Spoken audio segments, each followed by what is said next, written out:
a abrupt emergency. We are wrestling. I think there's a lot of issues with that company. They're going all in for these documentaries.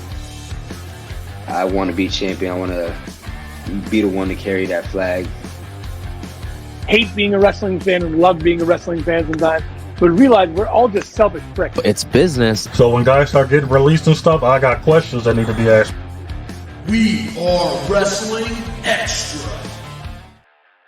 What is up? We are Wrestling Maniacs out there worldwide. I'm the host with the most, Mr. We Are Wrestling himself, the best one, Donnie, here with... Ricky Williams, a.k.a. Ricky Knows Best, a.k.a. 93 Till Infinity, a.k.a. Past, Present, and the Future. That's the new slogan for me. What's up? What is going on? So, this week is a very busy week in the pro wrestling world with Bad Blood right around the corner. And this week's episode of the We Are Wrestling podcast, the Rage Circus and myself are going to be covering the Vince McMahon documentary review. So, I figured... let's do an extra on all the wrestling news that isn't going to be making the podcast this week.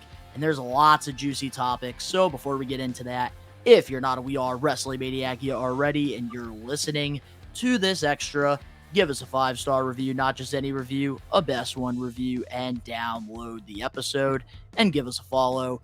But if you're not a We Are Wrestling Maniac yet already, over on the YouTube channel where you get the best pro wrestling content, and you're not a part of the thousands of subscribers, we recommend you to hit that subscribe button now, turn on the post notifications, videos be coming out of nowhere like an RKO, and of course you already know, the grind is real. So Ricky, are you ready for some extras? Let's get it. I'm a few weeks behind. Well, not really, but I'm a few weeks. I've been absent a few weeks, pardon, but, you know. Hey, no worries, man. We all got things going on. And just an update to a lot of these topics are AEW related this week because of Bad Blood, the premiere live event that we will be doing a live watch along to on the We Are Wrestling YouTube channel this Saturday. But we talked about our predictions in the Bad Blood. Well, I, myself, and Cam, we covered the Bad Blood prediction. So if you guys haven't checked that out, highly recommend checking it out. So let's get down with the extras. So our first topic we have here, WWE NXT has a new look with the black and silver. What's your thoughts on the rebranding now that they are on the CW? Yeah, they should have just kept it. They should have just kept it the same, man. I don't like the color, man. Like, what is this turning? This is like, that's a Terminator type of style right there. I don't like it really, but I guess they're trying to make changes to it. That's my thing on it. And I guess if they want to do it, they can do that. But I'm not a fan of it. I'd rather just stick to the gold, the black and gold period. That's how NXT started. And that's how it should completely end, if you're asking me. I don't like the new design at all, respectfully. You see, I don't know like how I feel about it because like I'm on the fence when it's all said and done between the old school logo and the new school logo because everybody remembers NXT as black and gold. Mm-hmm. And I feel like with the new era in NXT, like now this isn't Triple H running things anymore. This is Shawn Michaels. This is a brand new era. They have a partner working relationship with TNA Wrestling. And I feel like with this new era, like we need to go and do something different because I feel like what they're going to do now isn't going to be like the same black and gold NXT that we once knew. So I think them going into this new era, new logo, obviously 2.0 didn't work out, but I think this is a fresh start. And sometimes you need that fresh coat of paint, in my opinion. Oh, no, you do. I mean, like I said, change is good and it can be bad at the same time. But at the end of the day, you always have to go outside the box doing certain things. So this type of change, like I said, I'm not a fan of it. You're on the fence with it. Everybody might have mixed opinions on it, and it might be a unpopular opinion, but we'll see how the design picks up. So do you think that this branding is better than the 2.0 branding when they got rid of the black and gold completely and they Yeah. went with like the Oh more yeah. like dynamite color theme? Oh yeah. It's definitely better than that one. The 2.0 one looks like cartoonish to me, and it kind of like it kind of hurt NXT for a minute when they did that. I mean, they were pushing the stars and stuff, the new talent and stuff, but it kind of hurt it with the logo because the logo nobody was taking that logo seriously, and everybody kept dogging that logo when it came out. So Sean and Triple H are like this. Okay, we're gonna finally have to change this back now. So yeah, it should be better. It's better than the new one though, but I don't think I don't think it beats the original. Yeah, because I don't know. I just feel like black and gold NXT, everybody wants it to come back to that, and things have to evolve through time. That's like a lot of pro wrestling fans saying that, oh, like WWE, when they go back to TV 14, they need to go back to being the Attitude Era. And that's the thing. As much as like you want them to bring back the Attitude Era, it's not going to be the same as it was back in the late 90s, 2000s. Right. So I Exactly. kind of like this. It's different, but I will say I'm not a fan of the intro. There's a lot of people that actually are enjoying the new intro for NXT with this CW network. I didn't really like the intro. I mean, we're just being selfish, somewhat low key. But like I said, I rather them stick to the original. That's just I me hear though. you. That's just me. All right, well, moving on now to our next extra for this week's episode. According to, or whoop, let me fix that. Action. Moving on now to our next extra for this week's special. The Outrunners are all elite. According to Fightful, the Outrunners are still under contract with AEW despite not receiving an all elite graphic, but the specifics of the contract are unclear. AEW has been very happy with their reactions and reception, and a push is expected to be continued. What's your thoughts on the Outrunners so far? They're one of the most popular tag teams right now. They are extremely over. Like every AEW I've watched when they were on it, or Ring of Honor I've watched, they are extremely over. They're an old school tag team. They're very original, somewhat. I like their style, and then they're fan favorites up to the point that you actually have to. They make you go back a little bit and watch old school tag team wrestling to see what it's really about because that's what they represent. Them and FTR, they represent old school tag team wrestling. That's why I like FTR so much because they're I will like, say, man, going to AEW Collision in Springfield, Mass, a couple weeks ago, that was fun with the Outrunners and FTR teaming up. The crowd loved it. That was a fun all-star 10-man match. that's what I mean. That's what it was. And then like I said, the crowd is extremely behind them. But then I feel like they're gonna be a flash in the pan. People are gonna turn on them very quickly though. They have to keep Ooh. their momentum up, but at the same time, they might have to change character up a little bit. I'm not saying They might do have too to do much, some but they got to tweaking. change it up a little bit. You're right. Sometimes you got to tweak your character to really get it out there. But when you have aura, I feel like the Outrunners, I feel like because you could just see the passion in them when they're cutting their promos, when they're in the ring wrestling. And I feel like when fans see something like that, it's tough to really turn on that. And I feel like with the Outrunners, like, I'm just gonna say it, like, when it comes to like promotional things that happened like throughout AEW Collision coming to Springfield, Mass, they were a huge part in getting a lot of last minute ticket sales, having them get the key to Springfield, Mass for AEW Day, them going to Tap and going to MGM, also doing like stuff for Zombie Hideout and doing a lot of things in our community. I think that that is really helping them as well. And we also can't forget either, like with the Outrunners, you have to admit how impressive that was when they had it was what, the battle, like tag team battle royal, like number one contender match. Yep. I remember watching AEW Dynamite when all these teams were coming out, and the Outrunners, they got the biggest pop of the night. And believe it or not, before they showed up in that match, Ricky, they were not on AEW Dynamite. They were on Ring of Honor. They were on Rampage. I think Collision as well. So the fact that they were able to get a reaction on their A show because the viewership is completely different when you go to AEW Dynamite and Collision, massive difference. And I think them to get a pop like that, despite only doing smaller shows like Ring of Honor, that's impressive. Yeah, but like I said, they're gonna have to change their character up soon though, because characters like this I've seen come and go. Everybody was behind them, and then they were like literally the fan. Look at the Acclaim. They were literally one of the most popular tag teams in AEW several years back. And then they lost all that momentum off of certain booking, politics, and creativity. So the Outrunners, they got a good thing going for them, but they're gonna have to change that style up too. Not change it all the way, but I think a heel turn for them could work for them and their advantage too. I feel like with their characters, a heel run probably would be the best thing.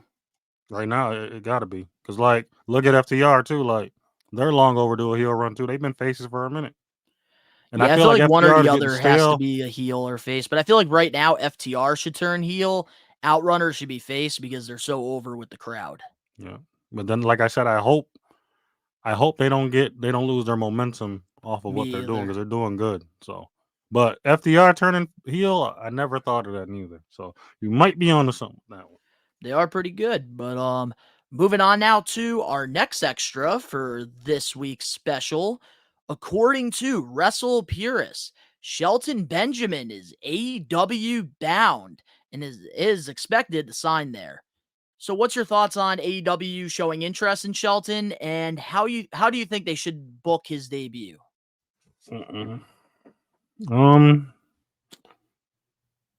First off, I think sticking him with MVP again is step one. Step two, if Bobby Lashley signs, that's the Hurt business all over again, right there. The Hurt Syndicate. That's what they're trying to call them nowadays. But Shelton Benjamin's he's a veteran in this game, man. Like he's played his role. He's done what they asked him to do. He's delivered every single time. He's performed every time. This is literally a good move for AEW. Even though Shelton Benjamin's best days are behind him, he can still contribute up to a high level if you ask him to do it too. He's not going to do too much, but he's not going to do everything neither. You be like this, you got to show it, and then you do this, show it, and then you do. He going to do it. So, but then again, I'm happy to see Shelton over at AEW. I want to see what he's going to do. I want to see what kind of impact he's going to do, because if Tony Khan got some sort of brain and understands everything, him and MVP pairing up is inevitable. Hey, it worked in WWE, and I always say this on the podcast: don't fix something that's not broken. Exactly. I don't know why WWE got rid of them in the first place. Still crazy to me to this day, because they could have been the top faction. I mean, not over the bloodline, obviously. But Yeah, you but the know Hurt what I mean, Business, right? they could have been running Monday Night Raw. Like, I agree with you. Exactly. They could have been one of the top factions. Tell me I'm lying, but that's just me though. Like, there's people that continue to say, oh, friggin' AEW keeps going after WWE guys and vice versa. I feel like WWE is going after AEW guys. And I feel like they both go back and forth with it. And I don't know why people make it such a big deal, because I feel like when it comes to like professional wrestling, like people can get very stale quick. There's people that accomplish everything they can in the promotion that they're working for, and they need a change of scenery. And honestly, like Shelton Benjamin going to AEW, I am not upset about it whatsoever. I think that him and MVP, they had great chemistry, just like Bobby Lashley. Great chemistry. Don't fix something that's not broken. And just in my opinion, I think AEW like building this new Hurt business, what is it called, Ricky? What? Say it again. Like Hurt Oh, the Hurt Syndicate. Syndicate. All right. So the Hurt Syndicate, like they're trying to build this new Hurt Business 2.0 in AEW. And I think having somebody like Shelton Benjamin and MVP to do that is a good way to establish new stars. And even if Bobby Lashley comes back. Oh, you know who else? You know who else should join up? And I think he might turn heel tonight. Ooh. Ricochet. I don't know about that. I kind of want Ricochet to be with Don Callis. I think I'm sorry. Hold up. I'm think sorry, Don and I'm Cal- not I being. think Don. I know. Let's get off topic here real quick because I'm going to tell you this, and I know you're going to be pissed when I tell you this, Ricky. My prediction, and by the time this comes out, like AEW would already have happened. I think what's going to happen, Don Callis is going to screw Will Ospreay because of what happened last week, and he's going to help Ricochet win. Ricochet is going to have a new mouthpiece with Callis, and yep, poor Will Ospreay. He's going to lose his championship. No, I'm not doing it. Nope. Nope. Nope. Nope. All right, well, back to Shelton Benjamin. Like, I think also, like, having a veteran like him in the AEW locker room is a good move. But the only thing that really concerns me about this whole Shelton Benjamin thing is we've seen veterans, for example, John Morrison, Johnny TV, Johnny Nitro, whatever you want to call him. He signed with AEW and he got lost in the shuffle, not really doing anything now, so they sent him over to Ring of Honor. We saw the Hardy Boys, another like future Hall of Famers, first class Hall of Famers. They're legends in the business. They've accomplished a lot and they lost a lot of momentum with AEW. So the thing that I'm afraid with is another ex WWE guy going to AEW and he's hot for a couple months and then he does stuff on Rampage and Ring of Honor and sits in catering. I don't want that with Shelton. I try not to think of it like that because I try to think of it like these guys, apart from the money, they signed up with it for a reason. They were promised certain things, and sometimes when I see it, I don't see certain things come to reality. So Shelton Benjamin, he signed over there for a reason. There's stuff for him over there to do. But you know what's going to piss me off, Ricky, about this? If AEW and Tony Khan, he gets sick of playing with his Shelton Benjamin action figure, and Shelton Benjamin gets put to the sideline, there's going to be fans out there that are going to say, oh, Shelton should have never left WWE. He should go back there. And it's like, we're going to forget how freaking bad his last run was with WWE because of what's going to happen with his AEW run. I can't stand this fucking tribalism. I agree with you. No, I agree somewhat with you. But I really do. But Shelton is like tremendous talent. He's fantastic. One of the most underrated wrestlers out there. I hope it works out for him. I really do. And I hope that this new Hurt Business with MVP and him, it definitely works out because I think AEW, they definitely have an opportunity here to do something. Yeah, like I said too, I don't like to think of worst case scenarios like that with guys like Shelton Benjamin because he's a veteran and he's paid his dues and made his bones. So I'm thinking Tony Khan is going to treat him extremely right. So all the veterans should be treated right when they go. Oh, they really should be. They paid their dues and they got their bones. So they're not asking for much.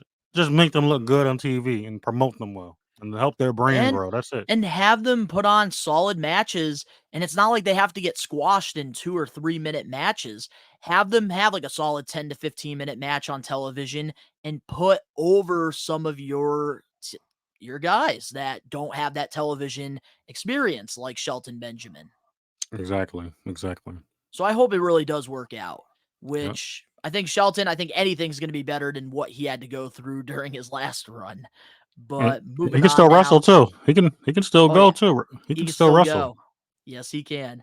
So moving on now to our next extra for this week's special episode. Ilya Dragunov tore his ACL over the weekend at a WWE live event against Gunter. They announced this on Raw, and he will be out of action for about 6 to 9 months. What's your thoughts on this? You might not like Dragunov, but he's one of my favorite wrestlers to watch on the roster. I like he got his low key, unorthodox, unpredictable wrestling style. Like everything he does in that ring, I pay attention to it, every little detail. And Dragunov, like I said, you don't like the character and the style. I see it. I'm looking at you, I see it. But I'll never doubt his in-ring abilities. His in-ring ability, arguably top 5 on the WWE roster right now.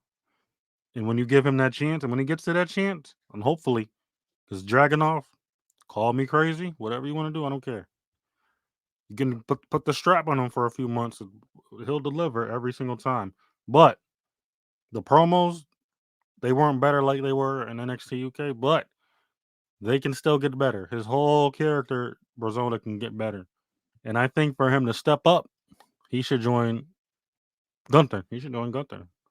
He should join his arch rival. Yes. The enemy of the enemy is my friend, by any means necessary. And then cut your enemy out and take everything underneath from above him. You see, I would agree with you on that if they never broke up Imperium. I feel like they should have never broke the faction up. I think Elio would have been perfect as the fourth man of the group, and he could have had a role similar to The Rock with the Nation of Domination back in like 1997 going into 98. And I feel like that would have been a perfect way to let him mold into his own. And then at the right time, he could become a bigger star than Gunter.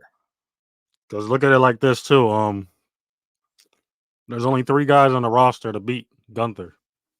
Sami Zayn, Braun Breaker, and Dragunov. Dragunov, he could beat Gunther in the future for the world title if they're going to use history and storytelling like that. They're going to have to bring the story up to speed, but I can see Dragunov beating Gunther because they've stole the show plenty of times. And Gunther, Not ready yet. he's not ready yet, but Gunther and Dragunov in that ring together?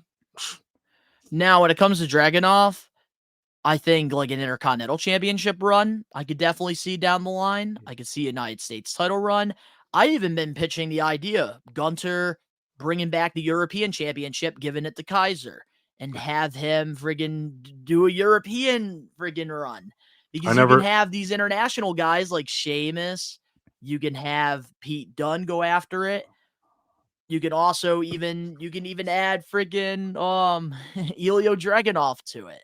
And I feel like they could put on some bangers. Plus, with like all these international PLEs going on, having a European title would not be a bad idea. You know what? I was thinking about that the other day too, and then I'm like, I don't know why they got rid of the European title in the first place back then. Was it because of Like roster it space? kind of ran its course, but now with all the international signings that they have, like they have signings from all over the fucking globe. I think a friggin' European Championship would be great move for WWE. And I feel like Triple H, I could definitely see something like this happening down the line. Maybe when they go to Netflix.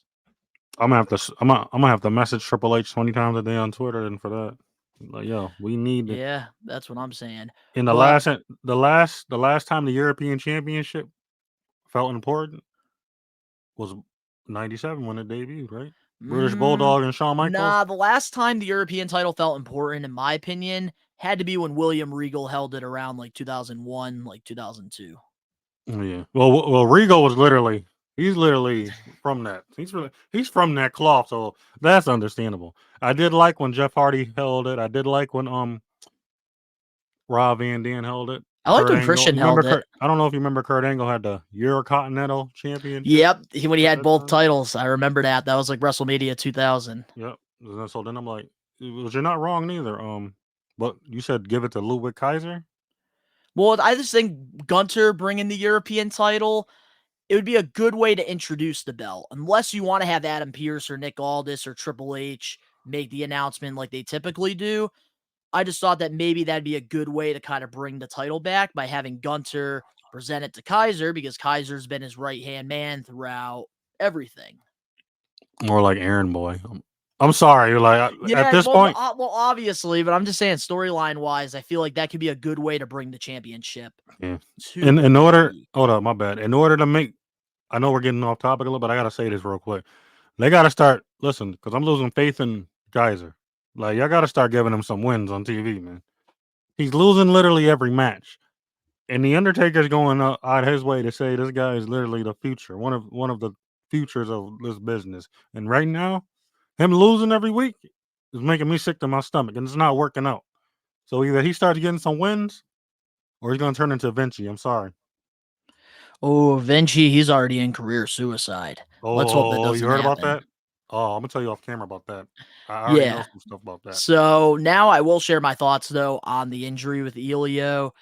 And here's the thing I got to say about it. I know I've said I'm not the biggest fan of Elio, but when it comes to injuries, I don't wish injuries upon anybody. Elio, low-key, the last couple of weeks, he has been growing on me a little bit. I think the storylines that they're trying to do, like with him versus the Judgment Day, have been pretty interesting. And he's just one of those guys that I think is fantastic in the ring. Like, he really is one of the best in that ring. Technicians. But I don't like the character. Like, I want more. Give me more than just freaking moving your arms up and down, freaking like you're a freaking part of the orchestra.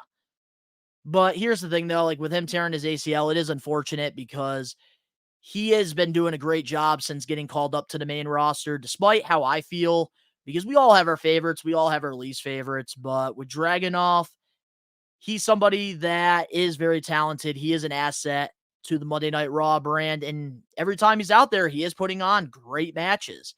And he is starting to get over with the casuals. He's starting to get over with the fans. And him getting set back is unfortunate, but I do think that he will come back better than ever. You're right. I definitely agree with you. But like I said, Dragunov, top 5 on that roster. Oh, definitely in the ring. Absolutely. I will not argue that. Future I just world wish he can give me champion. more character. That's all. But we are wrestling. We do wish Elio nothing but a speedy recovery. Hopefully you come back stronger and better, which I think you will, because you do have that work ethic. But moving on now to our next extra here. Ooh, this one's going to be a good one. I know Ben will definitely, if he was here right now, he would give a strong opinion on this because he's been wanting this for a long time. According to the Wrestling Observer newsletter, WWE has been wanting to get Malakai Black back. As of right now, his contract is set to expire in early 2025. Do you think WWE should go after him? Yes and no. Yes, because when he got called up to the main roster, and I'm not blaming Triple H for this. I'm not blaming Triple H or Shawn Michaels for this at all. You know who I'm blaming for this one.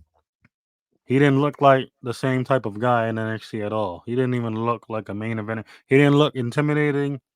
He didn't look, the aura wasn't there. He didn't look realistic. He kept getting buried, and then they turned him heel. But guess what? The heel turn was too late. And the way they took it and the angle they took it, all BS. Now, we already know that's not, like I said, once again, that's not Triple H's fault. Like, if Triple H would have had control of that, Triple H would have had that boy literally probably an Intercontinental title, U.S. title run right now, or World Championship, or the world. Hold on, let me finish. Or he could have been World Championship material. I don't say quickly because there were still some guys over him at that exact time, but I think with Triple H running stuff and with him in charge, I think Black could have been the champion under him. But you had to build him up in his story up a little bit all over again. Because, like I said, I told everybody, Malachi Black, he's literally a mixture of Undertaker and Raven put together. Am I bugging on that? I don't think I'm bugging. you are not bugging, because I was just going to tag myself in and say when Aleister Black was in NXT, he reminded me of the next Undertaker. I really thought that this dude was literally going to be the next Undertaker because he was silent and he just had that aura to him. He had the presentation. He had one of the best entrances during a time where it was shitty watching WWE programming. Like, in my opinion, I think Aleister Black during that time, man, I really thought he was going to be like, he was the perfect next Undertaker, because like Undertaker was a slower wrestler because he worked in like an old school time. But with like the newer style, I thought that like with the character, the aura, it would have been perfect. He could have been that guy. Plus, Black is versatile in the ring. He got speed, strength, agility, technical marble. And he's a storyteller. Storyteller. His traits to a good professional wrestler. His promos are good. You know who I found out who helps him with his promos? Jake Roberts. Like, Yep, he doesn't help him, but like out. he coaches him. And then I'm like, that's kind of crazy. Because I'm thinking guys like this will go to Raven for some promo advice. Because he tells stories just like Raven a little bit. Yeah, but I think Raven works for, I want to say behind the scenes for either TNA or MLW. I think MLW is where he works, but can't 100% confirm that. Yeah. But dude, let me tell you, I think that Malakai, it's one of those cases like I was talking about a little bit in the Shelton Benjamin topic. I kind of feel like when it's all said and done, Malakai, like he's one of those guys that it is very difficult to book him. And I feel like whatever direction WWE or AEW goes in, it's gonna get to a point where they're gonna have to hit a detour. And he's either gonna have to take a break from television, he's gonna get lost in the shuffle, he's gonna have to reinvent himself because he's one of those interesting characters that I feel like nobody understands how to book him except for him. Just like Bray Wyatt, in my opinion. And I think when it's all said and done, like with Alistair and Malakai, he didn't have the best run in WWE, but that was under a different regime going on over there at the time, which is why it didn't work out.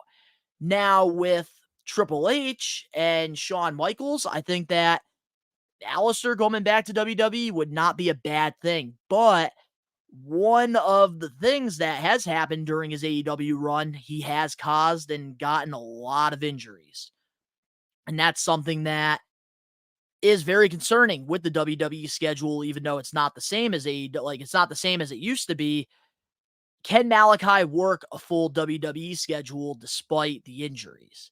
That's the thing that's concerning. But in AEW, he hasn't really done anything either with the House of Black, which is unfortunate. So I think him coming back to WWE under Triple H, I think it's the right move. Repackage. You're gonna have to repackage him coming back to WWE too, though, because And I think they could do it. certain things that he's doing over in AEW, it's not gonna look. The obvious stuff you just said is not gonna work. So you're gonna have to repackage him completely, not all the way. Keep his character, keep the character he got, but you're gonna have to repackage his style, like his aura. You got to bring all of that back because every little thing matters when it comes to a wrestler that has the dollar signs, legit signs, the superstar signs all around them. You're gonna have to repackage that and rebrand it because if you fail on that, Here's what I think they should do, Ricky, if he comes back to WWE. Bring back his NXT persona. Like, he can come back as Aleister Black. The presentation, keep it, because don't fix something that's not broken. It was just lack of booking. But here's what they need to do. I think what's going to hurt Malakai or Aleister is him talking on the microphone, cutting a promo. Because I remember when he first came to NXT for like the first year, 2 years, he was silent but deadly, and it worked. facts. And honestly, you know what I would do? Call me crazy here, but I would pair Aleister Black up with Paul Elgrin. Let Paul Elgrin be the person that talks for him. Oh, put it with the AOP too, or just solo? Nope, just solo, because you can keep Authors of Pain and Carrion with Scarlet. But you don't need to have two managers with Final Testament. We don't need Aleister with them. But I think having a manager like Paul Elgrin, somebody that has that dark edge to them, could really help him, because I think Aleister should not talk. I definitely agree with you 1,000% on that one. And I'm not trying to discredit his promo work because it is incredible. It's good, but keep less is more with this situation. And I think when Aleister first showed up to NXT and he wasn't talking, it really had all of us fans that were actually watching Black and Gold NXT be like, what is this dude all about? Like, what's going on? You were sitting there questioning what was going on. And I miss that aura to Aleister. So do you think that he should stay in AEW or go to WWE? Go back to WWE. Like I said, he was on his way to greatness under that NXT banner. You seen it. Triple H had that boy looking like legit stardom until such and such higher powers that be had a control of everything at that time. And I don't want to say, you can say names. I'm not saying no names, but higher powers that be had control over certain things over there at that time. So, but now a whole different ball game. Like you just said, keep his persona, his aura, keep all of that, but you got to repackage him a little bit, bring Black back. World champion. Definitely. I just hope that he can stay healthy and he doesn't get lost in the shuffle again, which I think right now he just needs a change of scenery. Like, I know Buddy Matthews just re-signed. I think Brody King's locked in for a little bit more, but they're not doing anything. Like, when I went to AEW Collision in Springfield, the House of Black, they were there because they wrestled on the taped episode of Rampage after Collision went off the air. So how the fuck do you have the House of Black friggin' doing a Rampage show, but not Collision? True. That's Like, right. they weren't even advertised. So, like, here's the thing, like, when the House of Black came, like, I saw them coming out and they got a bigger pop than friggin' probably 75% of the people that came out that night. I mean, Rampage. Malakai deserves so much better. You gotta put like they do. A lot of wrestling promotions do that at the last minute. Rampage is literally. I don't want to disrespect Rampage. Rampage is like, okay, we need certain names on the card, so we gotta keep the card a little bit. We gotta keep it with a little bit of momentum. So they put the House of Black on at the last minute, probably. I know you're like this. You're like, it doesn't make sense, but Rampage is still here right now, so But they're here's gonna the thing, like, Rampage. when AEW actually gave the ball to the House of Black, they have gone out there and they have hit home runs. Look Exactly. at the feud that they had. Look at the feud that they had with Death Triangle. They hit it out of the ballpark. Look at the feud that they had recently with Adam Copeland, with Malakai Black and Adam Copeland for the title. It was fantastic storytelling. How do you continue to miss on them? But I did read some too. I'm going off topic a little bit here. I did read some. Tony Khan did say, like I said, we got difference of opinion on this because I told you my opinion on this before. He says the stories don't matter over here that much in AEW. Somebody did post that to me one time. He said I'm gonna screenshot you later on it. He says the stories really don't matter over the wrestling over here. Now, you're looking for the story. I'm looking for the wrestling. Like, but the way Tony Khan said it, I didn't like it neither. I'm like, I get it. I'm a wrestling guy, and you're the story guy. But the way he said it kind of threw me off because it's like this: you don't really respect your art either. Because at the end of the day, we all got opinions, and we all spoil brats, low key. At the end of the day, when it comes to wrestling and what we like. Yeah, we are. But especially us, we are wrestling maniacs. Exactly, we're all spoiled brats, or I wouldn't say whiners. But at the end of the day, we're crybabies. We're Cody crybabies.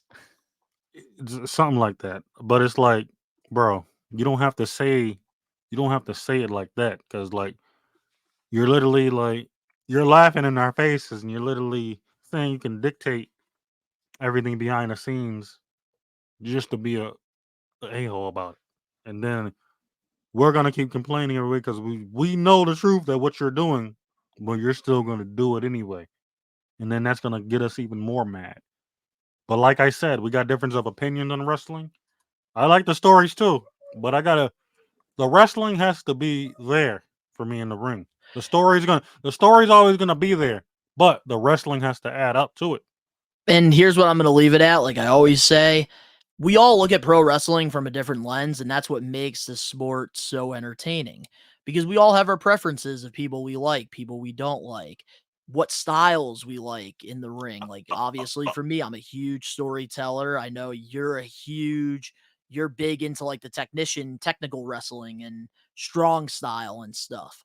So it's always interesting what like people see pro wrestling from, because we all see it in a different way. And that's what I think makes even just anything in general fun, because if we were all the same, it would be absolutely boring. Like, put it like this too. Hold up. One more thing, because I don't want to get off topic too much about this. Put it like this, because we've seen some of this in the past. Now, say it's like a Brock Lesnar and Goldberg feud again, right? Around this time. And they're telling one of the greatest stories of this era right now. Like, not all time, I'm talking about right now. But when we watch the match, it's trash because we already see what's coming. Suplexes, suplexes, spears, no technical stuff, no different Jackhammer. moves or nothing. Like we see a spear, a jackhammer, that's it. You get what I'm saying? Am I making sense to you the way I'm going about it right now? You are. I gotta making see, sense. like, bro, I gotta go deep into your arsenal. They brought y'all back for a reason. We trying to see y'all wrestle, man. I'm not trying to see no spears or no jackhammers though. I gotta see art in that ring, man. Come on, man. I gotta see some wrestling. Hey, everybody brings something different to the table. There's some people that like that short squash match style that Goldberg and later on Brock Lesnar have done. But some of us, we also like the high flying. Some of us like when the super heavyweights clash, the larger than life character. Some love like the technical matches, like with Zack Sabre Jr. versus Bryan Danielson. Like, we all have a different style of it, and that's, I think, to me, what makes pro wrestling cool. And I think what's not cool is that there's fans out there that will shit on you for liking something, for not liking something, when we all look at stuff from different perspectives, not just in wrestling, but in life. And that's what I'm going to leave it at. No, I agree. That's just my opinion, though. Like I said, I'm not a hater of the stories, but I gotta see, like, when the match starts, that's where I get my attention all the way to. Because at the end of the day, I grew up like before all of the politics and the storytelling and all that. I was actually watching wrestling just to watch it, and it stuck with me till this day still too. So then I'm like, I'm not gonna betray my roots and act like I knew about all of the backstage stuff and stories and promos back then because I was still a kid about it. Like all I wanted to see is the wrestling. I just looked in the ring, but then some of the characters that stood out, the Austins, the Rocks, the popular guys, they stood out to me. Takers, they stood out to me. But the wrestling, I always paid attention to the wrestling first and foremost too. Like it's always been there for me. But that's Hey, just the me. action, man. The That's just action's me. fun. Yep. That's just me. My bad. I'm getting off topic. Nah, you're good, man. Moving on now to our next extra for this week. Somebody I know you love. According to Fightful, Powerhouse Hobbs has been cleared to return to the ring in the last few weeks. How should AEW book Powerhouse's Hobbs return? We know how you feel about him. I don't think the Maniacs know. What's your thoughts on Powerhouse Hobbs for the people that don't know? Okay, I'm not gonna be a hater. Let me be 100. He should go join up with the Hurt Syndicate when they form up. Put him around MVP and put him in the Hurt Syndicate. He can be like the muscle, the powerhouse, like his name punly intended.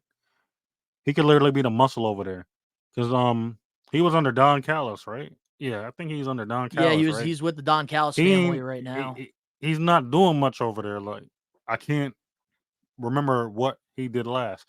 And Don Callis is trying to recruit all of these guys into this faction, a part of the story, and I get it. But Powerhouse Hobbs, when I look at him every week, or when I used to look at him under Don Callis, he wasn't getting no momentum, no big stories, no big rivalries, no big matches. He literally wasn't doing much under Don Callis. So I think he should join up with MVP and Shelton Benjamin and form the Hurt Syndicate if this thing is happening. He can be the muscle, the bodyguard. He could be the guy that literally just goes around beating people up. Not on some Lance Archer stuff, but he can just go around, and if somebody looks at him the wrong way, he can just beat the crap out of him. You know, I wouldn't be against him joining MVP's new faction. I think that there's a lot of like storyline opportunity here. And I feel like this could be a perfect like place to put him in, because a lot of the times in AEW, what I noticed with their factions, which obviously we're recording this on Wednesday, which is the 5-year anniversary of AEW Dynamite, which congratulations AEW for that. I see this picture reoccurring of the Inner Circle forming, and they had Chris Jericho, obviously, the veteran. They had Mike Santana and Ortiz, which I do miss them as a tag team, but they were solid. They were already known by people. And they've had Jake Hager as well, who debuted on the very first episode of Dynamite. And they also had one of the 4 pillars of AEW, Sammy Guevara. And having him paired up with Chris Jericho and the Inner Circle helped him get known by the casuals that do tune into AEW. So I think Powerhouse Hobbs, to get known by a larger audience, I think pairing him up with potentially MVP Shelton Benjamin, and if Bobby Lashley joins AEW, having him with Lashley, I think a lot of that aura, a lot of that charisma can really rub off of him, and I feel like he could really benefit from it because Powerhouse Hobbs, I think, really has it, but there's just something missing. One thing that's missing with him. And I think once he finds that thing that's missing, I think that he could be a world champion. I don't know about all of that. He's got a look. He's got the physique. He's great in the ring. He is all right on the mic. There's definitely some work that could be done. But I feel like there's just something missing with his character. There's something missing there. I don't want to be a hater. Let me put it like this. Share your thought. Like, it's okay not to like Powerhouse Hobbs, Ricky. No, I don't like. It's not that I don't like him. I think it's just like his ceiling has been reached a little bit. Like, because like I said, being under Don Callis and showed me like they don't have faith in him. They're not trying to pull the trigger on him. They're trying to keep him in the cage, dude, because with AEW Collision, when CM Punk was a part of it, like they had big plans for fucking Hobbs. And then once CM Punk left, it seemed like because he was one of CM Punk's boys, he kind of got lost in the shuffle. That's what I hate, because then I'm like this, like he's gonna be NXT bound. I don't. Unless this thing does work with MVP. It can be, like I said. I think in order for me to be a believer, I think they need to put him with MVP real quick. Like, let me see how that works, and then my mind might be changed off that alone. So then I'm gonna be like this to you. I'll apologize. I'm like, okay, Donnie, I apologize. Then, oh, I underestimated. I don't hate the guy. It's just like I think he just hit a ceiling because of how they're keeping him in the cage right now. And no big stories have been presented to him either in a while. And yeah, because it's like they take him out of the cage like 1 week. He does something big, and then it's like, okay, you have to go back in the cage. Exactly. It's frustrating. Because like with the Don Callis thing, there's only one good thing during that run that happened. And that was during one of the street fights, Powerhouse Hobbs slammed Big Show onto a car window. That was the only good thing. Like, he had all that momentum, and then immediately the next week, Tony Khan puts him right back in the cage. Exactly. So then I'm like this. Like I'm like, tiger. I'm like, you expect me to have faith in this guy, and y'all keep putting him under the bus, throwing him under the bus? Like, come on, man. You got to do it. Like, this guy's a former TNT champion. Like Donnie said, I didn't say it. World champion, probably. Something's missing. That's it. Exactly. Something is missing. But then again, I think his ceiling has been hit because I keep leaving him in the bird cage. And then when he's in that bird cage, they're either burying him or he's being a bodyguard for the wrong people. Like, the wrong mentors aren't showing him the path. Yeah, because I don't know, man. Like, when you look at Powerhouse Hobbs, like, run in AEW, I think when he joined Team Taz, that was a perfect place for him. He was regularly on TV. He was doing really good.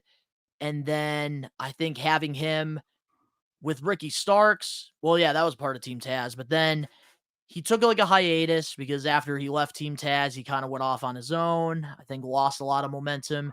And then they started having him do the Book of Hobbs on AEW Collision, which I thought, like, during CM Punk's time, like, they were doing pretty good storytelling with him. And they're actually making him feel like he matters. And then he goes over to the Don Callis family. He doesn't do shit. So I hope whatever he does coming back, it works for him. Because I think he's very talented. Definitely. Well, like I said, let me not jump to conclusions yet, because then I want to be right on this and I want to agree with you. But if they keep him isolated and kept down when this Hurt Syndicate thing comes up, then I'm gonna have to pull the trigger and lose all my faith in him. I'm sorry.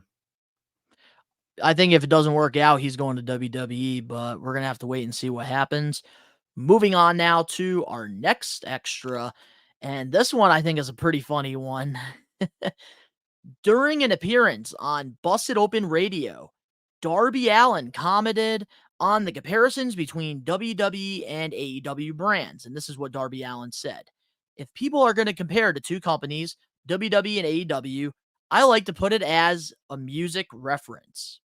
WWE is like Taylor Swift, and AEW is like Slayer. Taylor Swift can sell more records, but that doesn't mean Slayer doesn't have a huge following.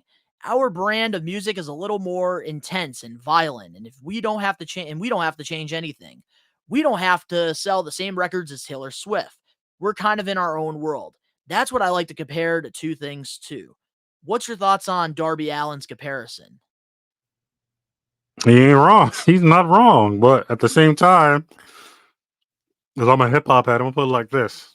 I'm gonna put it like this a little bit because I'm gonna do this hip hop way for like a second. Because like AEW is considered underground, right? In this situation right now. Yeah, I'd And say then so. WWE literally is like, let's just say the Drakes, the Waynes, right? They got Yeah. the WWE, aka Drake and Wayne. They're literally on top right now. But then you got the underground hip hop, the stuff I like. AEW.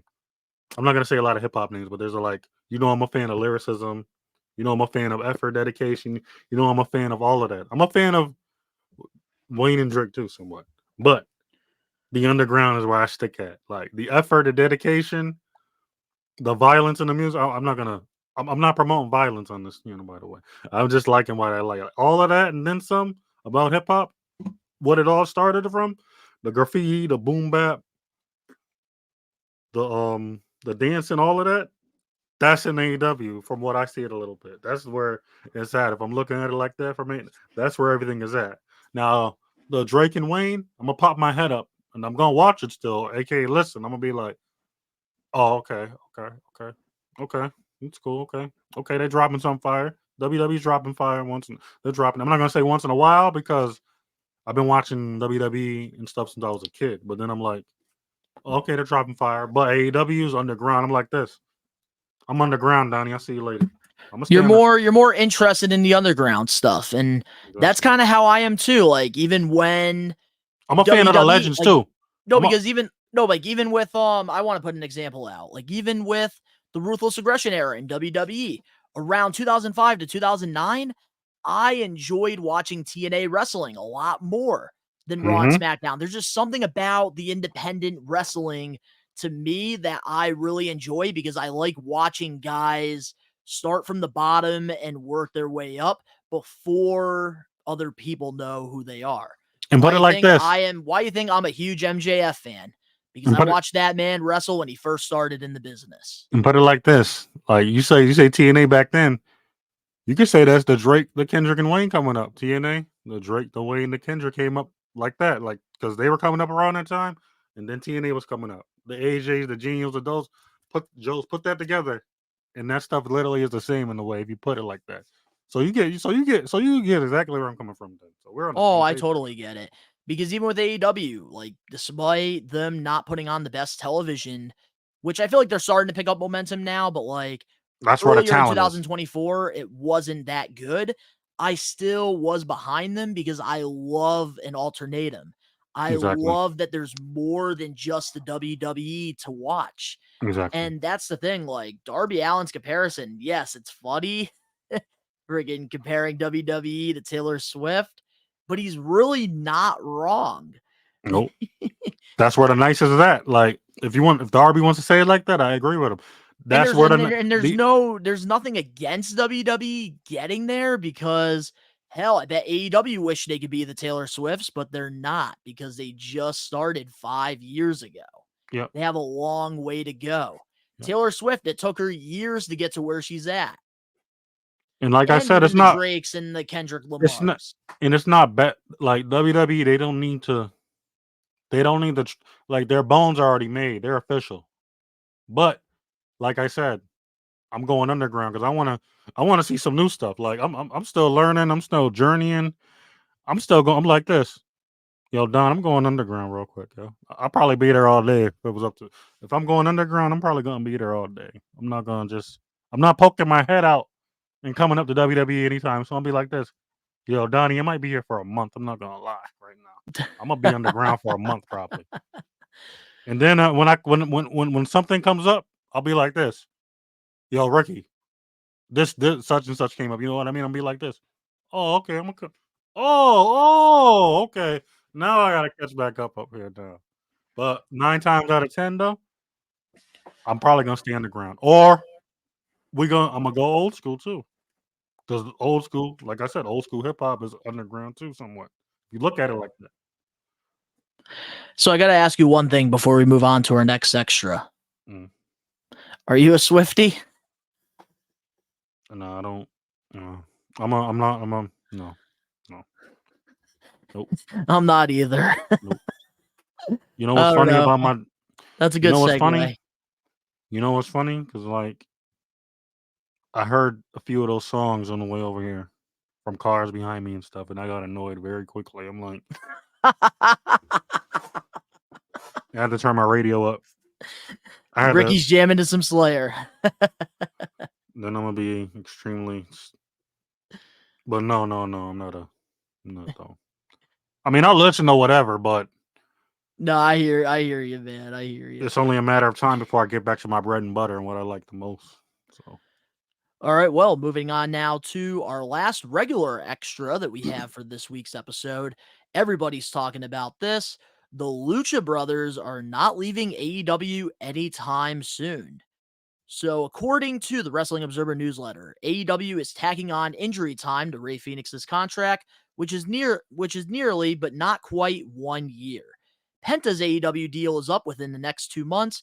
Officially, the story has been said that there has been no negotiated. They have not been negotiated with WWE yet, but will do as soon as his AEW contract expires. The word is that WWE made him a competitive offer, so that solidified his decision to leave. There's also lots of reasons leading to his decision to leave, including frustration. Also, Tony Khan made Phoenix and Penta significant offers to stay, but they wouldn't sign a new deal. So, what's your thoughts on the way AEW is handling the situation? Because there's some people that believe that, oh, well, WWE does this where they just let the contracts run out and they think it's fine. But then there's another majority that think that it's bullshit because back in the day with WWE and AEW, when WWE did this, they would get called out on it. And AEW in the beginning said they wouldn't do stuff like this. So how do you feel about the way that they're handling the situation? And I think that this goes more like with like Ricky Starks and other guys as well that have not been used. Tony Khan trying to be like this. Like, if your contracts go up, y'all not going nowhere. You trying to put a gun to their head and be like this? I think Tony Khan is handling it very bad behind the scenes because I heard some stuff differently, but you not even been doing much with your talent. Well, you've been doing stuff with the Lucha Brothers have had some success in AEW, right? Like they did their thing. They have some of the best matches in AEW history so far to this day. But at the same time, like, bro, let them go, man. Like, they don't want to be there no more. Just wish them the best, man. They done gave their blood, sweat, and tears, put their heart into this thing, and they literally have match of the night any other day of the week. And you behind the scenes hating on these guys, don't want them to leave or don't want them to be great, shows me a lot about your character right now, man. Like, you are really over the board. And Tony Khan, I've been defending you for probably since AEW started, but you're giving me reasons not to defend you any longer because if stuff like this keeps happening, they might need to find new management right now. Like, I'm not gonna hold you because the stuff I'm hearing about this, because I've heard about this Lucha stuff online and everything. I've been hearing about this stuff.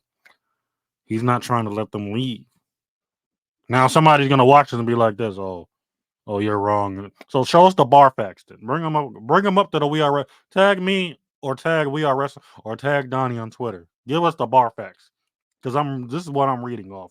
Tony Khan is trying to not let them go, and they've been WWE bound from what I've been hearing, and now I'm hearing a whole bunch of other stuff. Like, can somebody please explain to me what the real story is here? Because I'm getting kind of upset right now. The Lucha Brothers should not be bound, hell bound, off of one person, and he's gonna make it look like it's somebody else. When in reality, it really is you, Tony Khan. Trust it, really is you. You see, that's the thing. Like, if this was a couple years ago, I would probably 1000% agree with you. But the fact that WWE is able to do it, and yeah, back in the day, they got shit for it, but they still do it to this day, and they don't get shit for it. So I think it's only fair that AEW should be allowed to do this, because let's also look at this from a business logical standpoint here. So when you commit to a professional wrestler, a superstar, you're signing them to normally it's like a 3 to 5 year contract. And that's pretty much you're putting your money into them. You're investing into them. And I think with the Lucha Brothers, they were one of the day one AEW signings, and they had a tremendous run. They accomplished a lot. They won the trio championships with Pac. They also won the AEW World Tag Team Championships, had some of the biggest tag team matches of all time during their AEW run. And I think they accomplished everything they could, but two problems happened with the Lucha Brothers. One, injuries. They got injured a lot, especially Ray Phoenix, which made them get lost in the shuffle quite a bit. And number two, they're not being used right now because they went to numerous reporters in the IWC and expressed their interest in WWE and not wanting to go to wanting to leave AEW, similar to Ricky Starks. And yes, I'm upset that they're not booking these guys properly. They're not giving them television time. But at the same time, when you're going to the media, when you're going on Twitter, expressing your frustrations, you're pretty much setting yourself up to fail. And why would Tony Khan want to put you on television? So that what? You go over there and then you leave to the competition and you're friggin' going to get even more exposure over to the brand, and they're going to say, oh, AEW fucked up again. It's a lose-lose situation, and I feel like the Lucha Brothers, it sucks. I want to see them go to WWE. Like, I want to see, like, I hate when WWE does this. I hate when AEW does this. All the wrestling promotions that do this. When you decide to hold somebody hostage when you don't know what you want to do with them. Because in my opinion, like, morals are everything. And this is one thing that I will give credit where it's due to Billy Corgan from the NWA.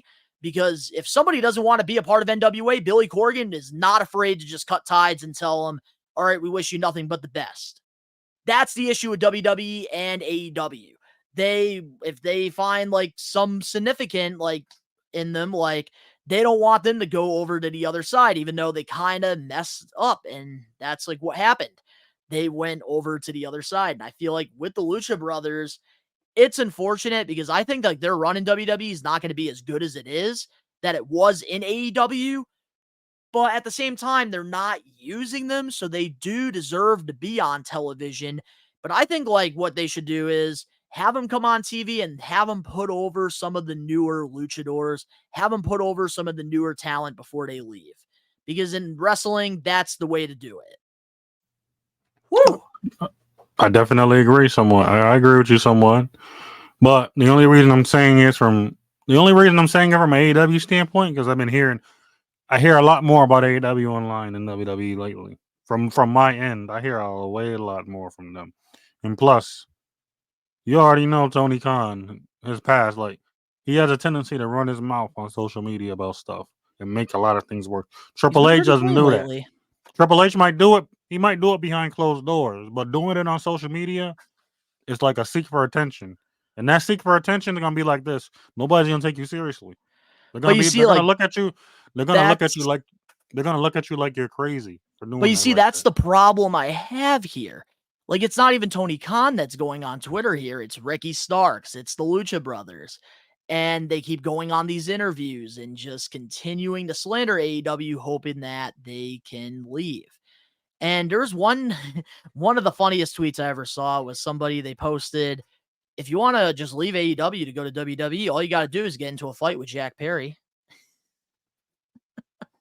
I don't like that either. Like, after I found out about Punk, the one starting it, AEW is still wrong for showing it. For like, they're wrong for actually showing that stuff. That still makes me mad because like they're going to such boundaries to have like the moment of the week, and it ended up backfiring on them. Because at the end of the day, Punk still won off that. And He has Jack a right Perry did too. and he has a right to sue because you're showing him on your show, and he's not contracted no more. Nor did you ask him to do that. So Punk, that's a win-win for him. He can get money off of that, and he's still winning. Yeah, he changed his narrative too. Everybody was saying, "Oh, he's hard to work with, this and that." He had a redemption arc. He went back to WWE, made things right. He's never been happier in his professional wrestling career. And like this, because he did start the fight, but you don't know what Jack Perry said either. No, but Jack Perry did go into business for. I always say this about the whole thing. Jack Perry did go into business for himself because he made that shoe during the match with Hook and said, "Oh, real glass, cry me a river," and that's what set CM Punk off. And that's why I do blame Jack Perry for that situation. But when now going to like the all out media scrum, I blame CM Punk because he was the one that literally said during the thing, like he was completely being an asshole during that time and pretty much said, "Oh, if anybody has a problem with me, you could see me in the locker room." Da da da. And pretty much like went in and talked really personal about like his issues with Cole Cabana and stuff. But that's like a whole nother topic for another day. But like when it comes to the Lucha Brothers, like I can't even be mad at Tony Khan because now all of a sudden like they're trying to retrace their steps, saying, "Oh, I'm ready to go on TV anytime Tony Khan wants me to." Where was this months ago? It was stuck in the dark. Like, so you're gonna go and bash your company, and then he's gonna add time to your brother's contract, and now you're gonna kiss his ass. Like, that's why they're not being used on TV. Even though Tony Khan should let them go, in my opinion, because that's just dead weight. Like, if Miro wants to leave, let the dude leave. You want to like whoever doesn't want to be a part of your promotion, let them leave because it's holding your company back. mhm. The same thing can be said about WWE. If there's somebody there that's not happy, just let him go. Who gives a fuck? Unless it's obviously like a Randy Orton or a John Cena, then you let their contracts run, obviously, because they're big stars. But in this case, like Lucha Brothers, just let them go. It's time. I wished call me crazy. I wished Moxley would have stayed in WWE. So I kind of like in this era, I feel like it would be pretty cool to see him, Roman, and Seth, but Mox is happy. And I kind of liked his run in AEW. no, I Especially like right it now, too. what they're doing. I like it too. Plus, like I said, he's the heart and soul of AEW. Definitely. I would never take that away from Mox. I just want to see. I don't want to see another Shield reunion, but I just need to see those three together. But that's for another day too. Moving on now to our main event extra, and this is actually breaking news. We usually have like a whole script here that I usually read off with all the reports and stuff. Well, this is on the phone because I just got an alert. Always want to make sure before we stop recording. So we do have some breaking news about AEW's television deal with Warner Brothers Discovery. Breaking news. AEW has officially been renewed by Warner Brothers. Pay-per-views, TV shows to air on Max streaming service. Variety reports AEW's deal with Warner Brothers Discovery is official. Dynamite and Collision will continue on TBS and TNT and will stream live on Max starting in January 2025. AEW pay-per-views will be on Max at a discounted rate later in 2025. So, Ricky, what's your thoughts on the television details so far on their new deal? Wait. So we gotta still wait. Hold up. So we still gotta buy the pay per view separately. So we still gotta buy the pay per view separately. I just realized that.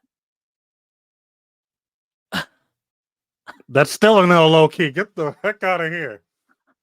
You know what? I was liking everything you were saying until the pay per view part, because I'm like this, bruh.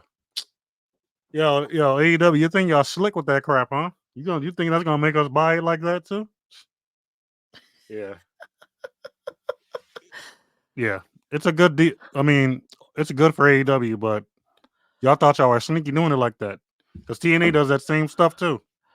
Y'all think y'all sneaky Yeah, like they that? fucking got me, Ricky. TNA got me because I got TNA Plus thinking that, oh, I get all these pay-per-views, and then I go to watch one, and they're charging me $40. Yeah, nope, yep. Y'all think y'all slick? Nope.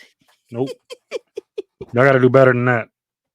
As soon as I heard what you just said, I'm like this. Nah, you're I not know getting it me was with that one. sounding so good because No, Max, like them going to Max is a good thing because they have over 100 million subscribers on there. So it's definitely going to open the door for more fans to enjoy especially wrestling AEW. fans. But the pay-per-view, it was getting so good. And then it's like when like your parents tell you, like, oh, like we have some good news, and then they give you the good news, and then they're like, oh, we also have some bad news. That's how I feel about this freaking contract, this freaking pay-per-view thing. Or it's like this. Or hold on, it's Dude, like this. I swear to God, if they charge me fucking $50 per pay-per-view on Max, I'm gonna be pissed. It's like this too. Like it's like you're asking for the new PS5, right? PS6. Your parents come back with a PS5. You're gonna be mad as heck. Or say I asked for an Xbox Series X. They come back with a 360. I'm gonna be tight. Like, bruh, this is 360. We're not in 2008 no more. Where'd you get this from? See, you almost had me. You had me with that until you said the pay-per-view separately. That's what got me mad a little Oh bit. man, me reading that made me so disappointed. And then I'm gonna be like this. You So think you catching me with bullshit. that? You think you're gonna catch me? Yeah, Tony Khan. You just shot yourself in the foot again, man. Oh. Well, I do live watch along, so regardless, I'm still gonna be buying the pay-per-views. It's like getting a new 2K every year. You just do it.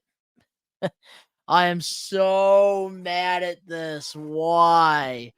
But the good news is I'm also reading this here as well. The deal is valued at upwards of 150 million per year when all the elements are taken into account. So AEW is getting 150 million dollars for this TV deal. You know what? Hopefully that leads to having all of the pay-per-views just like WWE does theirs. Hopefully it goes off of that because you're not catching us off guard with this crap, man. That's why I got more questions to ask. I got a lot more to ask. I'm trying to double check here to see if there's any more like details on the whole thing. I am so mad at this. Wow. But hey, the fact that AEW though is going to be on a streaming service though, that is good for people that have cut the cord. So I do think that that is a huge W though for AEW because having Max, which has over 100 million people who are subscribed to it, is definitely there's going to be some people that are going to check AEW out. So I think that this is going to be a huge W. This is obviously not on the level of Netflix, but this is pretty fucking big. Mm-hmm. And it's on Max. Max is literally what? Top 5 currently around the world? It is around the world, yeah, top so 5. This is a win. I'm just mad at the pay-per-view. Hey, Ricky, AEW's dying. It's not dying. Not going nowhere. Nope. Nowhere. You wanted to go somewhere? Let somebody idiotic buy the company and sell it to WWE. Won't happen. Not yet. Not anytime soon. But we're just going to have to wait and see because obviously more details will probably come out. I'm sure we'll be covering it either on an extra or a future episode of the We Are Wrestling podcast. But I think that this is definitely a step in the right direction. I knew the whole pay-per-view thing on Max. It was too good to be true. But we're just going to have to wait and see what happens. I think that it's still going to be worth it for a lot of people at the end of the day. Oh, yeah, it is. Definitely. But Ricky, is there anything else you want to talk about that's wrestling related before we close off this extra? Will Ospreay retains tonight. Not happening. Don Callis, he cost Will Ospreay. I got the script. I'm gonna be mad, man. Y'all better leave me alone for a week if that happens too. Yep, Ricky's gonna be on a real hiatus. Watch. When I go into work the next day, I'm gonna put a video how mad I am too. So We need a rant, Ricky. We need it. Ricky knows best. Bonus. But to all the Maniacs out there worldwide, let us know in the comment section below your thoughts on all the things that we talked about this week on this stacked extra, since the podcast episode tomorrow is going to be only on the Vince McMahon documentary. Myself and Ben are going to be covering it. We watched the entire thing. We're going to review it and really dissect everything we watched. I think it's going to be a must watch, but usually for the podcast, we have the news, and because of the documentary being the whole episode, we decided let's just get on here, Ricky and myself, and talk about the news. So let us know in the comment section below your thoughts on all the stuff we talked about. If you guys enjoyed this, make sure to smash that like button now. If you're not a We Are Wrestling Maniac yet already and you're listening to this, give us a 5-star review, not just any review, a best one review, and download the episode.